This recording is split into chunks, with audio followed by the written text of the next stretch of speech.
पिता और पुत्र और पवित्र आत्मा के नाम पर आमीन। हे सर्वशक्तिमान शाश्वत ईश्वर, तू सृष्टिकर्ता अब्बा पिता है। तू स्वर्ग की ऊंचाई पर विराजमान है। तू सब कुछ देखता है, सब कुछ जानता है और सब कुछ कर सकने वाला शक्तिमान ईश्वर है। तेरे ही अधीन और तेरे ही नियंत्रण में सारी सृष्टि है पावन पिता। इस समय हमारा जो विवाह की तैयारी में शिक्षा दीक्षा के सेशंस चल रहे हैं, उसमें तो हमें भरपूर आशीष दे। जो भावी दंपति इस सेशन को अटेंड कर रहे हैं, मैरिज प्रिपरेशन कोर्स में भाग ले रहे हैं, उन पर तू अपनी अपूर्व दया प्रदर्शित कर और उन पर प्रसन्न होकर उन्हें इस योग्य बना कि ये धर्म शिक्षा सही ढंग से समझ सकें और आने वाले दाम्पत्य जीवन में वे उसे लागू भी कर सकें। ऐसी कृपा कर हमारे प्रभु ख्रीस्त के द्वारा, आमीन। क्रूस का चिन्ह पिता पुत्र पवित्र आत्मा के नाम पर, आमीन। अभी इस नवें सेशन के लिए श्री नीलम टोप्पो, अपर कलेक्टर अंबिकापुर सरगुजा, आपके सामने प्रस्तुत होंगे और उनके लिए विषय दिया गया है कैथोलिक कैटेकिज्म से महत्वपूर्ण प्रश्नोत्तरी आपके साथ साझा करेंगे। धन्यवाद। मैं श्री नीलम टोप्पो को स्वागत करता हूं। स्वागत है।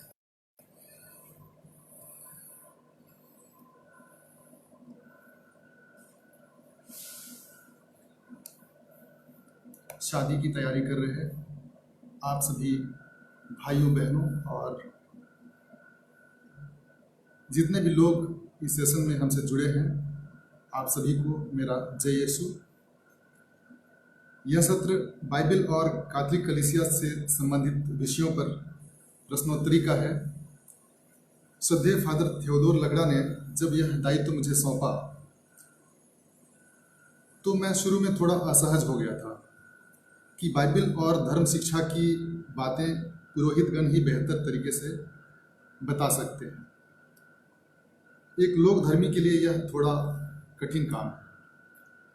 जब मुझे यह दायित्व दे ही दिया गया तो मैंने इस विषय पर मनन किया। मुझे यह लगने लगा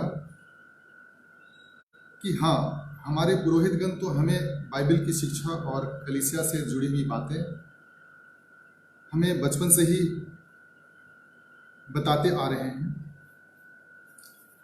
धर्म शिक्षा के द्वारा हमें बचपन से बाइबल की कथाओं से परिचय कराया गया है, लेकिन अब ज़रूरत है कि हम उस ज्ञान को अपनी नई पीढ़ी को सौंपें। जब हम कोई व्याख्यान सुनते हैं तो हमें बहुत अच्छा लगता है, लेकिन थोड़ी देर बाद हो सकता है कि हम बहुत सारी बातों को भूल जाएं। और यदि इससे आपकी परख होगी कि आपका बाइबल और कैथोलिक कलीसिया के विषयों की कितनी जानकारी है। अगर ये लॉकडाउन नहीं होता और सोशल डिस्टेंसिंग का नियम नहीं होता तो हम आमने सामने बैठे होते और सवाल जवाब चलता, मैं सवाल पूछता और आप जवाब देते। लेकिन चूंकि ये एक ऑनलाइन सेशन है, इसमें मैं सवाल पूछूंगा लेकिन आपका उत्तर मुझ तक नहीं पहुंच पाएगा। आप जो प्रश्न पूछे जाएंगे उनका जवाब अपने मन में सोचिएगा, ढूंढिएगा और जो जवाब मैं बताऊंगा उससे परखिएगा कि आपका जवाब सही है या गलत है। तो ये प्रश्नोत्तरी का क्रम अब शुरू करते हैं। सबसे पहले हम उत्पत्ति ग्रंथ से सवाल पूछेंगे। पहला सवाल है, स्वर्ग और पृथ्वी और जो कुछ इनमें है उसकी सृष्टि किसने की? सवाल फिर सुनिएगा। स्वर्ग और पृथ्वी और उसमें जो कुछ है उनकी सृष्टि किसने की? आप में से शायद अधिकांश लोगों का जवाब सही है। आप सबने इसका सही जवाब सोचा होगा। जवाब है ईश्वर ने। सभी की सृष्टि ईश्वर ने की है।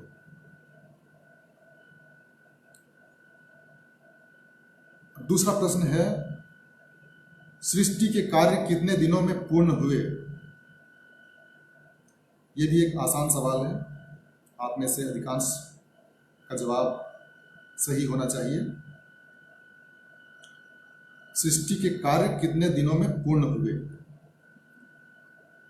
इसका जवाब है सृष्टि के कार्य 6 दिनों में पूर्ण हुए।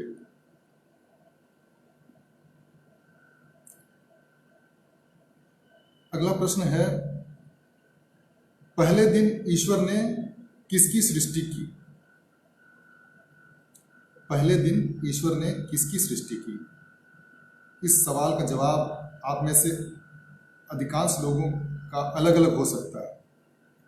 आप सबने उत्पत्ति ग्रंथ पढ़ा है या पास्का जागरण मिस्सा के समय या अन्य अवसरों पर उत्पत्ति ग्रंथ के अंश आपको सुनने को मिले होंगे। लेकिन आपने अगर गौर किया है तो आप इसका सही जवाब देंगे, और हो सकता है कि आप में से कुछ लोगों के जवाब सटीक न भी हों।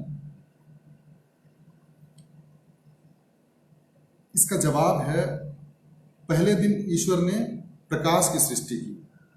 मैं उत्पत्ति ग्रंथ का वो अंश पढ़कर सुनाना चाहता हूँ। उत्पत्ति ग्रंथ का प्रथम अध्याय है।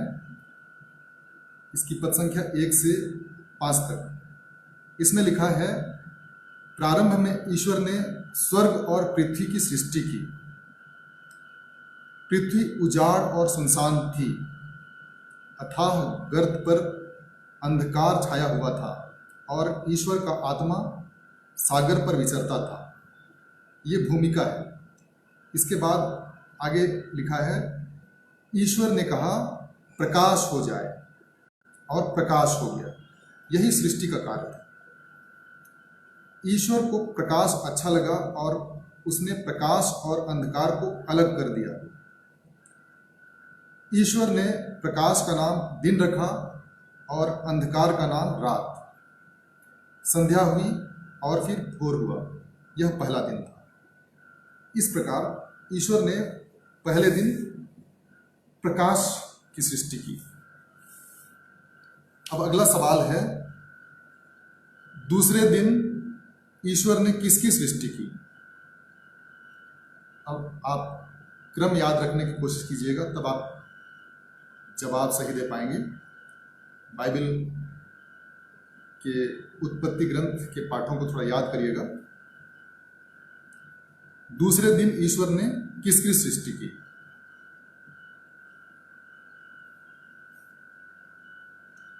इसका जवाब है, दूसरे दिन ईश्वर ने आकाश की सृष्टि की।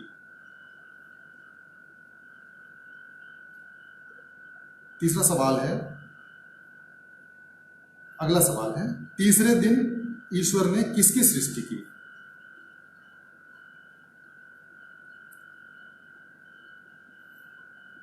आप अपने मन में इसका जवाब सोचिएगा, और जो जवाब बताया जाएगा देखिएगा सवाल का जवाब आपका सही है या नहीं। तीसरे दिन ईश्वर ने समुद्र और थल की सृष्टि की।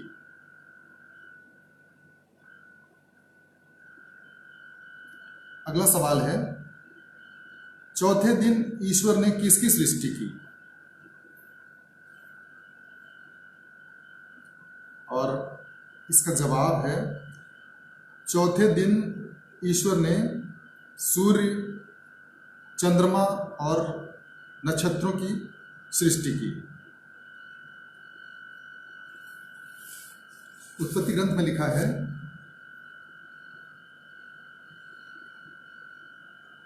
ईश्वर ने कहा, दिन और रात को अलग कर देने के लिए आकाश में नक्षत्र हों, उनके सहारे पर्व निर्धारित किए जाएं और दिनों तथा वर्षों की गिनती हो। वे पृथ्वी को प्रकाश देने के लिए आकाश में जगमगाते रहे, और ऐसा ही हुआ।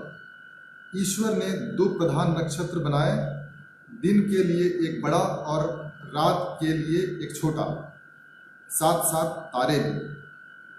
ईश्वर ने उनको आकाश में रख दिया, जिससे वे पृथ्वी को प्रकाश दें, दिन और रात का नियंत्रण करें और प्रकाश तथा अंधकार को अलग कर दें। और यह ईश्वर को अच्छा लगा। संध्या हुई और फिर भोर हुआ। यह चौथा दिन था। इस प्रकार चौथे दिन ईश्वर ने सूर्य, चंद्रमा और नक्षत्रों की सृष्टि की। अगला प्रश्न है, 5वें दिन ईश्वर ने किसकी सृष्टि की?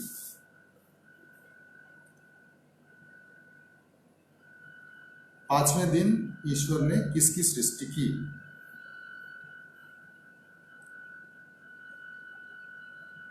इसका उत्तर है, 5वें दिन ईश्वर ने समुद्र और पृथ्वी के जीव जंतुओं की सृष्टि की।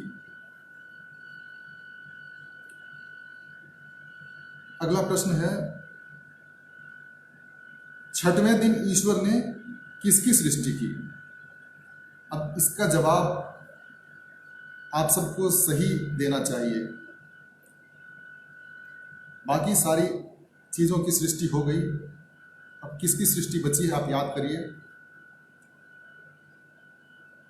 6वें दिन ईश्वर ने किसकी सृष्टि की?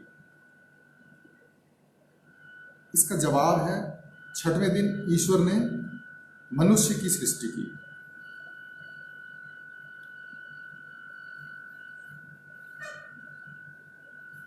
अगला सवाल है, 7वें दिन ईश्वर ने क्या किया?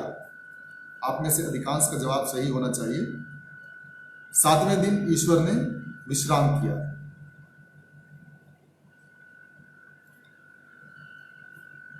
अगला प्रश्न है, ईश्वर ने मनुष्य को किसके अनुरूप बनाया? इसका जवाब भी आप में से अधिकांश का सही होना चाहिए। ईश्वर ने मनुष्य को अपने अनुरूप बनाया। ईश्वर ने, अगला सवाल है, ईश्वर ने मनुष्य को क्यों बनाया? इस प्रश्न का उत्तर आप में से अधिकांश का अलग अलग हो सकता है।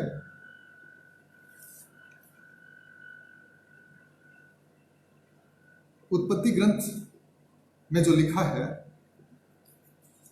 उसके अनुसार ईश्वर ने मनुष्य को समुद्र की मछलियों, आकाश के पक्षियों, घरेलू और जंगली जानवरों और जमीन पर रेंगने वाले सब जीव जंतुओं पर शासन करने के लिए बनाया। और इसके साथ ही मनुष्य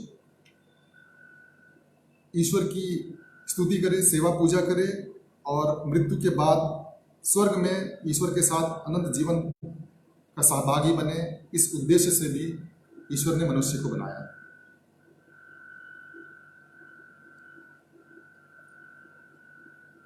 अगला प्रश्न है, ईश्वर ने स्वर्ग में किसकी सृष्टि की?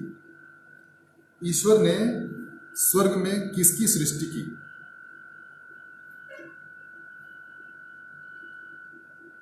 आपको धर्म शिक्षा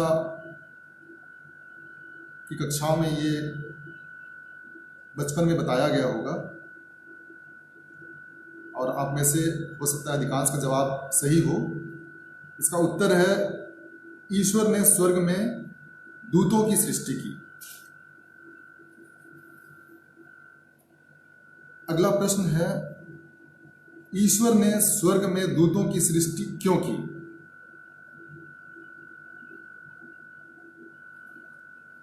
ईश्वर ने स्वर्ग में दूतों की सृष्टि क्यों की?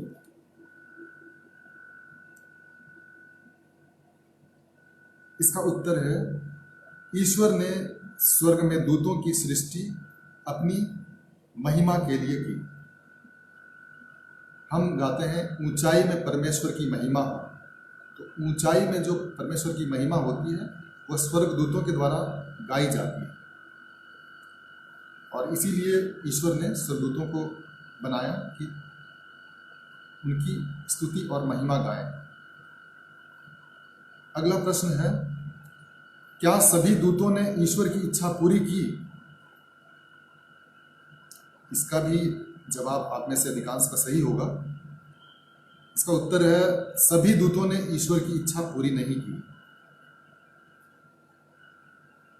अगला प्रश्न है, जिन दूतों ने ईश्वर की इच्छा पूरी नहीं की उनको क्या सजा दी गई?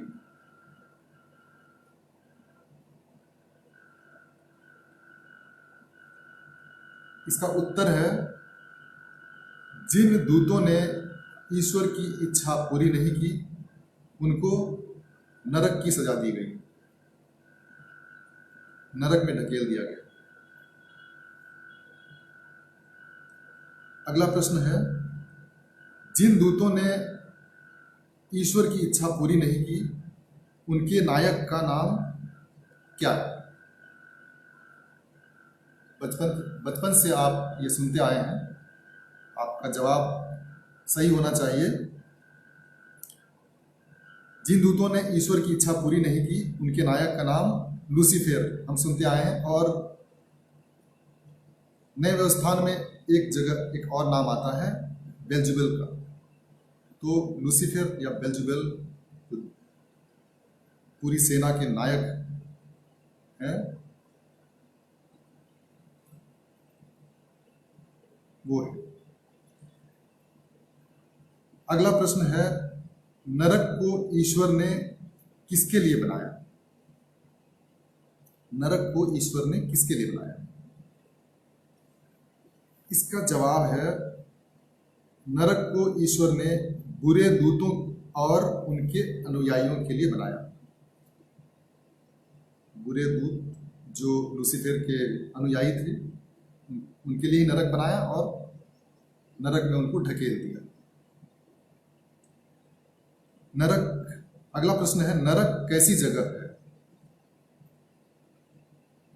बाइबल की शिक्षा के अनुसार इसका जवाब है, नरक दुख की जगह है, अनंत दुख की जगह। जहां स्वर्ग अनंत सुख की जगह है, वहीं नरक अनंत दुख की जगह है। अगला प्रश्न है, हमारे पहले पुरखे कौन थे? इसका जवाब भी आप लोगों को ज्ञात होगा। इसका जवाब है, हमारे पहले पुरखे आदम और हेवा थे। आदम और हेवा कहाँ रहते थे? बहुत आसान प्रश्न है। इसका जवाब है, आदम और हेवा अदन वाटिका में रहते थे।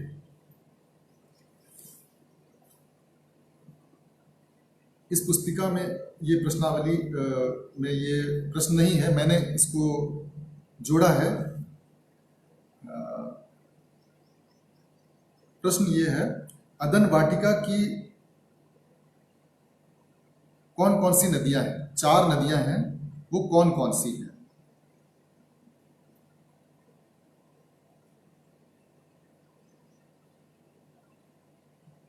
याद करिए,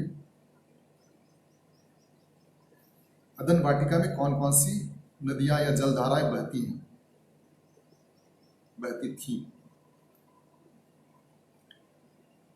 इसका जवाब है, पहला पीशोन, पीशोन नाम की जलधारा या नदी। दूसरी गिहोन, तीसरी दजला और चौथी फरात। पीशोन, गिहोन, दजला और फरात। अब दजला और फरात आपने सुना होगा। इसी से संबंधित अगला एक और प्रश्न है,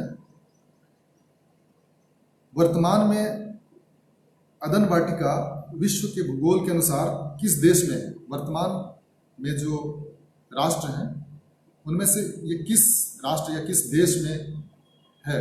जहां दजला और फरात की नदियां बहती हैं? इसका जवाब है संयुक्त अरब अमीरात, यूएई में ये दजला, फरात, पीशोन, गिहोन, ये सब जलधाराएं या नदियां बहती हैं। तो बाइबल में लिखा है कि पूरब की ओर ईश्वर ने अदन नामक स्थान पर एक वाटिका बनाई। तो वर्तमान में ये यूनाइटेड अरब अमीरात के क्षेत्र में है।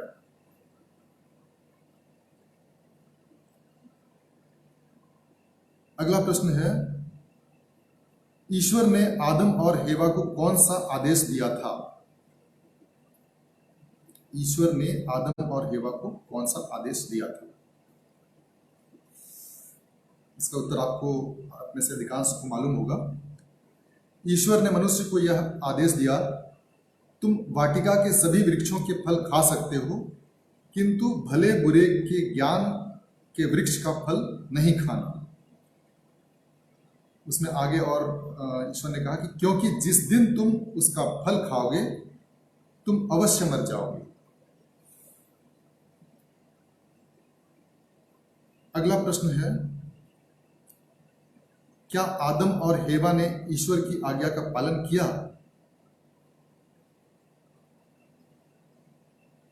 सवाल बहुत आसान है और इसका जवाब है, आदम और हेवा ने ईश्वर की आज्ञा का पालन नहीं किया। अगला प्रश्न है, आदम और हेवा को किसने पाप करने के लिए उकसाया? इसका जवाब भी आपको मालूम है। आदम और हेवा को शैतान ने, जो सांप के रूप में आया था, उसने पाप करने के लिए उकसाया। अगला प्रश्न है, आदम और हेवा के पाप का मुख्य परिणाम क्या हुआ? आदम और हेवा के पाप का मुख्य परिणाम क्या हुआ? इसका जवाब है मृत्यु। आदम और हेवा के पाप का मुख्य कारण या मुख्य परिणाम मरण, यानी कि मृत्यु। आदम हेवा के पाप के कारण ही मनुष्य जाति में मृत्यु हुआ।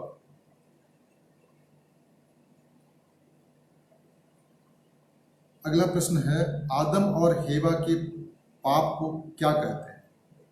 आदम और हेवा ने जो पाप किया उसे क्या कहते हैं? इसका उत्तर है, आदम और हेवा के पाप को आदि पाप कहते हैं। आप में से अधिकांश का जवाब सही होगा।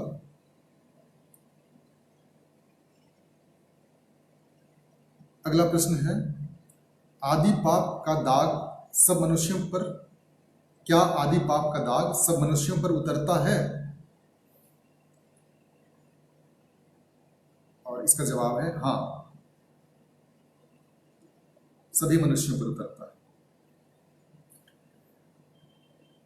अगला प्रश्न है, वाटिका के बीच के पेड़ के फल खाने से आदम और हेवा को क्या होना बतलाया गया है, या क्या हुआ?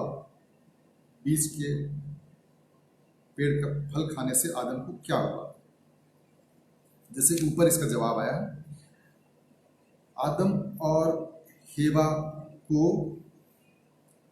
बीच के पेड़ के फल खाने से पहला तो भले बुरे का ज्ञान हुआ और दूसरा मृत्यु का शिकार होना पड़ा।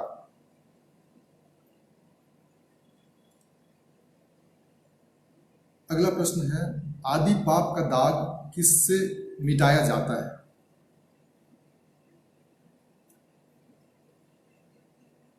हम ये बचपन से सुनते आए हैं कि जब कोई बच्चा पैदा होता है तो उसमें आदि पाप का दाग होता है। तो ये आदि पाप का दाग किससे मिटाया जाता है? इसका उत्तर है, आदि पाप का दाग बपतिस्मा संस्कार से मिटाया जाता है। बपतिस्मा संस्कार जब किसी छोटे बच्चे को दिया जाता है या बड़ी उम्र में लोगों को दिया जाता है तो उसका आदि पाप मिट जाता है। अगला प्रश्न है, कैथोलिक कलीसिया में कितने संस्कार होते हैं? इसका जवाब बहुत आसान है। कैथोलिक कलीसिया में 7 संस्कार होते हैं। ये 7 संस्कार कौन कौन से हैं? याद करने की कोशिश करिए।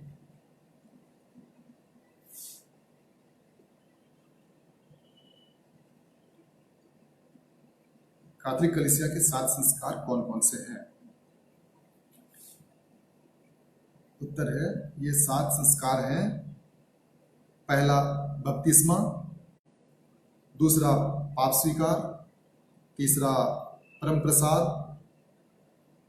चौथा दृढ़ीकरण, पांचवा विवाह, छठवां पवित्र पुरोहिताई और सातवां है रोगियों का विलेपन संस्कार, जिसे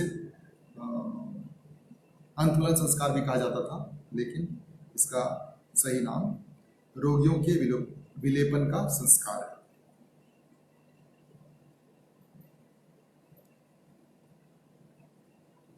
अगला प्रश्न है, किन किन संस्कारों में पवित्र आत्मा की मुहर प्राप्त होती? 7 संस्कार हैं, लेकिन इनमें से किन किन संस्कारों में पवित्र आत्मा की मुहर प्राप्त होती?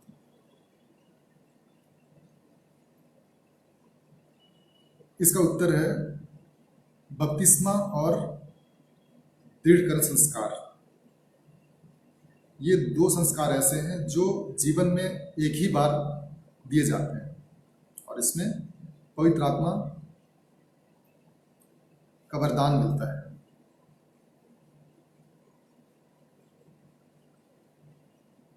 अगला प्रश्न है, बपतिस्मा संस्कार से क्या होता है? बपतिस्मा संस्कार से क्या होता है? बचपन में आप बहुत छोटे थे तब आपको बपतिस्मा संस्कार दिया गया है, लेकिन आप अब बड़े हो चुके हैं, अब विवाह की तैयारी कर रहे हैं और आपके दाम्पत्य से संतान की उत्पत्ति होगी, उनको बपतिस्मा संस्कार दिया जाएगा। तो बपतिस्मा संस्कार से क्या होता है ये आपको जानना चाहिए। इसका जवाब है, बपतिस्मा संस्कार से आदि पाप से क्षमा मिलती है और उम्मीदवार कलीसिया के सदस्य और ईश्वर की संतान बनते हैं। और जो बड़ी उम्र में बपतिस्मा ग्रहण करते हैं उनको उनके व्यक्तिगत पापों की भी क्षमा मिलती है। बपतिस्मा संस्कार के द्वारा ही कोई भी व्यक्ति कलीसिया के सदस्य बनते हैं और साथ में ईश्वर की संतान भी बनते हैं। अगला प्रश्न है, पाप स्वीकार संस्कार से क्या होता है? हमें समय समय पर पाप स्वीकार करना चाहिए और कलीसिया का जो नियम है उसके अनुसार वर्ष में कम से कम एक बार तो अवश्य ही पाप स्वीकार करना चाहिए। तो इस पाप स्वीकार संस्कार से क्या होता है? आप जानते हैं इसका जवाब, और वो है पाप स्वीकार संस्कार से अपने व्यक्तिगत पापों की क्षमा मिलती है। अगला प्रश्न है, परम प्रसाद संस्कार क्या है? हम जब भी रविवारीय मिस्सा में भाग लेते हैं या कहीं भी किसी भी अवसर पर किसी पवित्र मिस्सा बलिदान में भाग लेते हैं तो हम परम प्रसाद ग्रहण करते हैं। इस परम प्रसाद संस्कार, यह परम प्रसाद संस्कार क्या है? इसका उत्तर है, परम प्रसाद संस्कार रोटी और दाखरस के रूप में यीशु का शरीर और रक्त है। हम परम प्रसाद के रूप में यीशु मसीह के शरीर और रक्त को ग्रहण करते हैं। अगला प्रश्न है, परम प्रसाद संस्कार को कैसे ग्रहण करना चाहिए? इसे हर कोई ग्रहण नहीं कर सकता और जो दीक्षा प्राप्त व्यक्ति हैं उन्हें भी परम प्रसाद संस्कार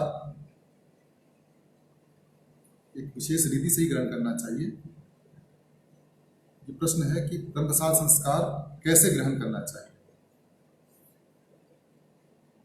जब आप धर्म शिक्षा लेते हैं या परम प्रसाद लेने की तैयारी करते हैं उस समय आपको ये बताया जाता है और इसका जवाब है परम प्रसाद संस्कार को भक्ति के साथ योग्य रीति से ग्रहण करना चाहिए।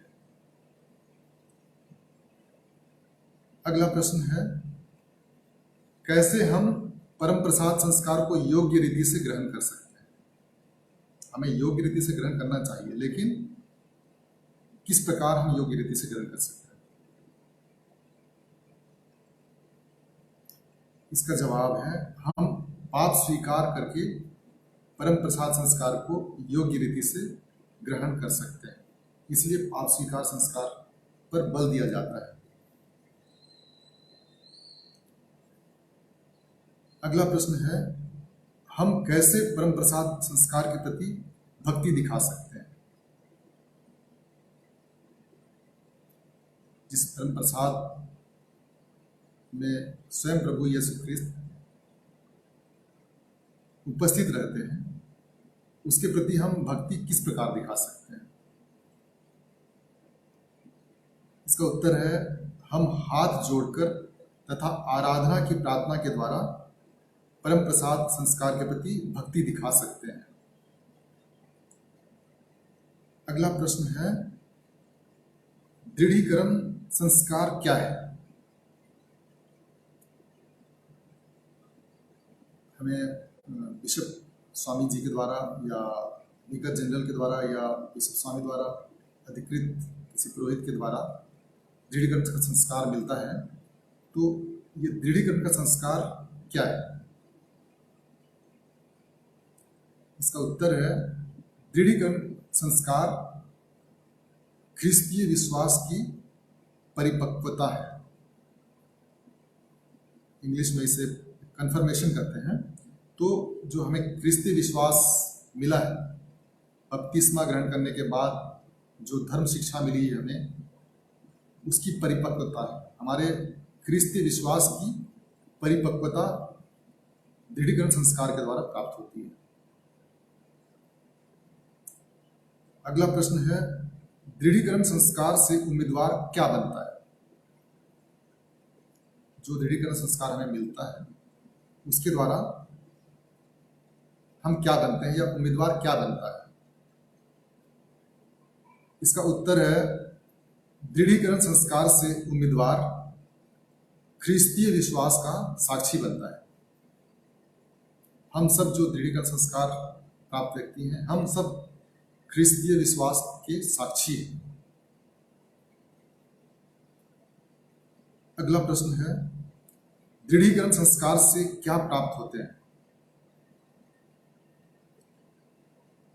दृढ़ीकरण संस्कार से क्या प्राप्त होते हैं। इसका उत्तर है दृढ़ीकरण संस्कार से पवित्र आत्मा के वरदान प्राप्त होते हैं।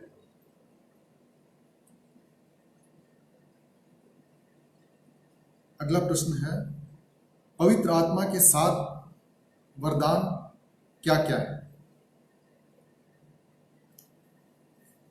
पवित्र आत्मा के 7 वरदान क्या क्या है। पवित्र आत्मा से हमें वरदान मिलते हैं और पवित्र आत्मा के फल भी हैं और पवित्र आत्मा के द्वारा प्रदत्त करिश्माई दान भी हैं। तो जो पवित्र आत्मा के 7 वरदान हैं, पहला है प्रज्ञा, दूसरा बुद्धि, तीसरा सुमति, चौथा धैर्य, पांचवा ज्ञान, छठवां भक्ति और सातवां ईश्वर पर श्रद्धा। और पवित्र आत्मा के जो फल हैं वो है प्रेम, आनंद, शांति, सहनशीलता, मिलनसारी, दयालुता, ईमानदारी, सौम्यता और संयम। अभी हमने 31 मई को पेंतिकोस्त का पर्व मनाया। उस दिन प्रेरितों पर पवित्र आत्मा उतरता है। पवित्र आत्मा के द्वारा प्रदत्त करिश्माई दान कौन कौन से हैं? तो ये हैं प्रज्ञा के शब्द, ज्ञान के शब्द, विश्वास, चंगाई, चमत्कार, भविष्यवाणी, आत्माओं की परख, भिन्न भिन्न या अनोखी भाषाएं बोलने की शक्ति या वरदान, और भाषाओं की व्याख्या करने की शक्ति या वरदान।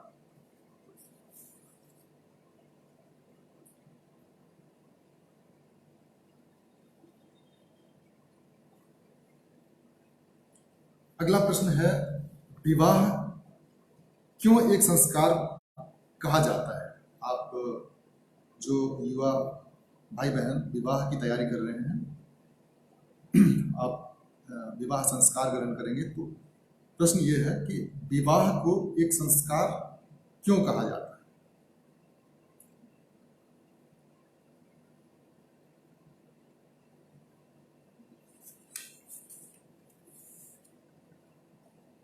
कैनन लॉ में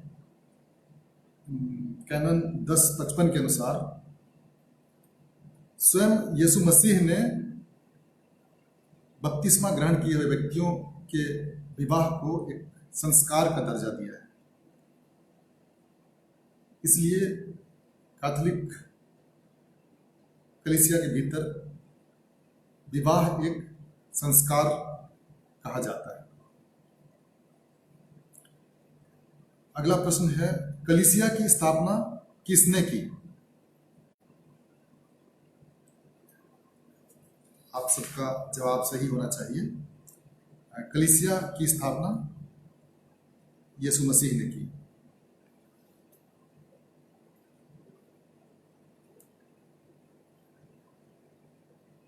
कलीसिया के प्रधान कौन है? आप में से हो सकता है कुछ लोगों के जवाब सही हों और कुछ लोगों के जवाब हो सकता है गलत हों। प्रश्न है, कलीसिया के प्रधान कौन है?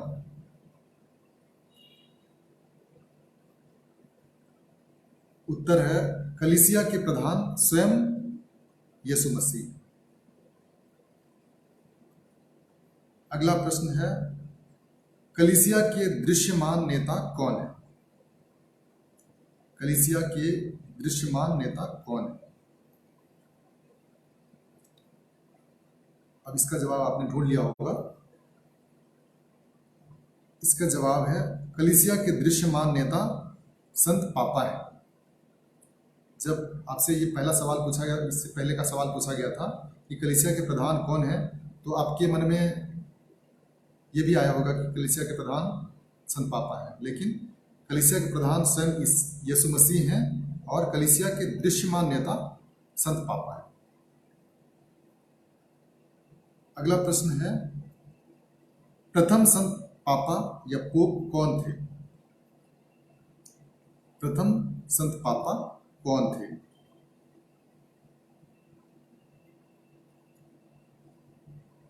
इसका उत्तर है, प्रथम संत पापा संत पेतरुस थे, प्रेरित संत पेतरुस थे।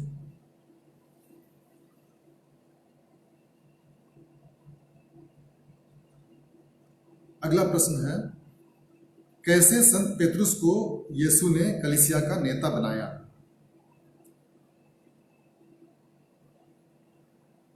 बाइबल की घटनाओं को याद करें और ईसा मसीह ने जो पेतरुस से कहा उसको याद करें।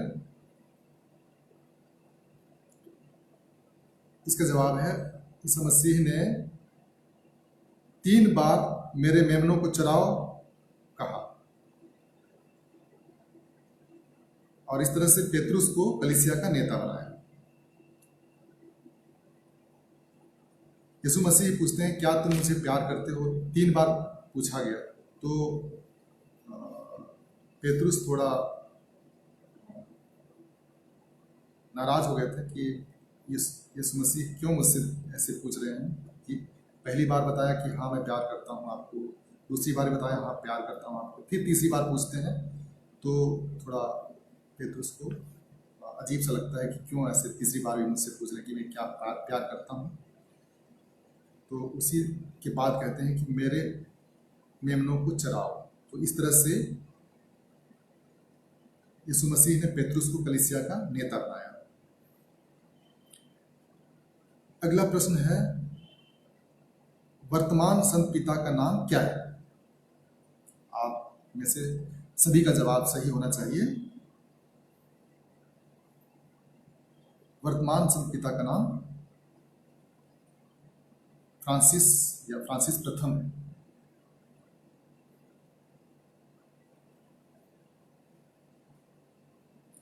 अगला प्रश्न है, संत पिता विश्व की कलीसिया का संचालन कैसे करते हैं? जो विश्वव्यापी कलीसिया है, आज पूरे विश्व में अनेक देशों में व्याप्त है, फैली हुई है। इस बड़ी कलीसिया का संचालन संत पिता कैसे करते हैं?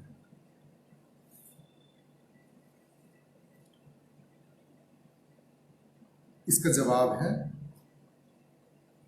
संत पिता विश्व की कलीसिया का संचालन कार्डिनल्स की सभा के द्वारा करते हैं।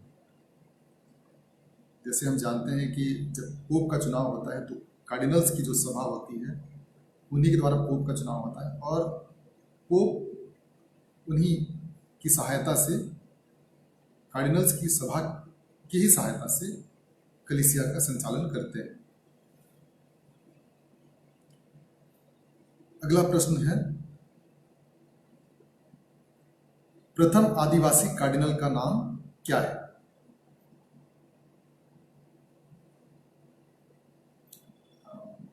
हो सकता है कि आप में से अधिकांश लोगों को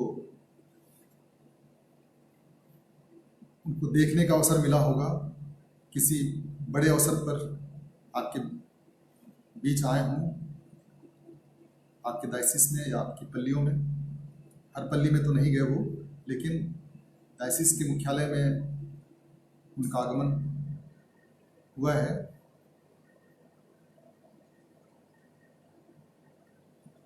प्रथम आदिवासी कार्डिनल का नाम क्या है? और इसका जवाब है, भारत के प्रथम आदिवासी कार्डिनल का नाम तेलेस्फोर पी टोप्पो है। अभी रांची के आर्चडायसिस के जो आर्च बिशप हैं वो एक मतलब चेंज हो गए हैं, दूसरे आर्च बिशप हैं, लेकिन तेलेस्फोर पी टोप्पो अभी भी कार्डिनल हैं और वो प्रथम कार्डिनल के रूप में हमेशा जाने जाएंगे।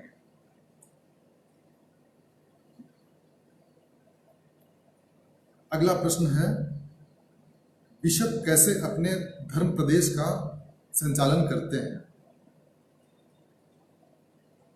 किसी भी डायसिस के बिशप अपने धर्म प्रदेश का संचालन कैसे करते हैं?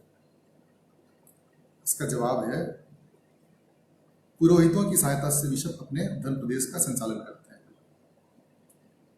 और जो पुरोहित होते हैं वो पल्लियों में पल्ली पुरोहित के रूप में या सहायक पल्ली पुरोहित के रूप में या अन्य किसी रूप में हमारे बीच रहते हैं, और उनके ही माध्यम से बिशप स्वामी धर्म प्रदेश का संचालन करते हैं।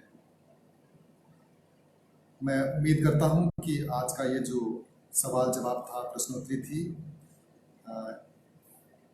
इसमें आपने इन सवालों के जवाब अपने मन में सोचा होगा, और ये लगभग 50 प्रश्न थे। इसमें से आप जांच लीजिए कि आप कितने प्रश्नों के आपने सही जवाब दिए, और अगर आपके उत्तर गलत भी हुए तो जो उत्तर बताए गए उनको याद रखिए, और जो आप विवाह की तैयारी कर रहे हैं ये आपके आने वाले जीवन के लिए भी बाइबल की शिक्षाओं को आपको अगली पीढ़ी को पहुंचाना है, देना है। तो जो मूलभूत तथ्य हैं या बाइबल की जो बातें हैं, इनको आपको हमेशा याद रखना है और बाइबल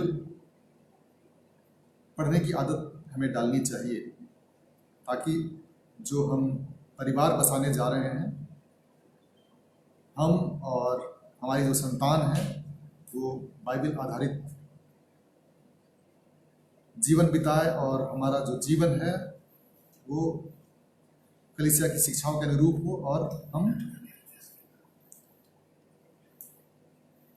अनंत जीवन के भागी बन सकें। आप सबको मेरी ओर से मेरी बातें सुनने के लिए, मेरे प्रश्नों का जवाब ढूंढने के लिए और इसमें सहभागी होने के लिए मैं धन्यवाद देता हूँ। जय यीशु। अभी कुछ निर्देश दिए जाएंगे। जो भी सेशंस हो रहे हैं और उनमें विषय पर चिंतन दिया जा रहा है, इसको लेकर के अच्छा होगा आप साफ सुथरा नोट बनाएं। और जब आप यहाँ हमारे कैटेक्यूमेनेट या धर्म शिक्षा अटेंड करने को लेकर के जो सर्टिफिकेट प्राप्त करना है उसे लेने आएंगे, तो आप अवश्य जो नोट बना रहे हैं वह नोट साथ में लेते आएंगे। और यहाँ 10-15 मिनट का ऑब्जेक्टिव टेस्ट होगा और उसमें आपको कुछ शब्द लिखने होंगे, या तो कुछ लिखा है तो उसमें राइट चिन्ह या गुना चिन्ह करके यस या नो कहना पड़ेगा। और इस तरह आप अगर अच्छे उत्तर देंगे तो अच्छे अंक आपको प्राप्त होंगे और आपको अच्छा सर्टिफिकेट भी मिलेगा। तो इस पर कृपया ध्यान दें और अपना नोट अभी से ही कुछ लोग बना रहे हैं, पहले से ही मैंने कहा था। तो इसको एक गंभीर उत्तरदायित्व के रूप में आप इसको लीजिए और बनाइए।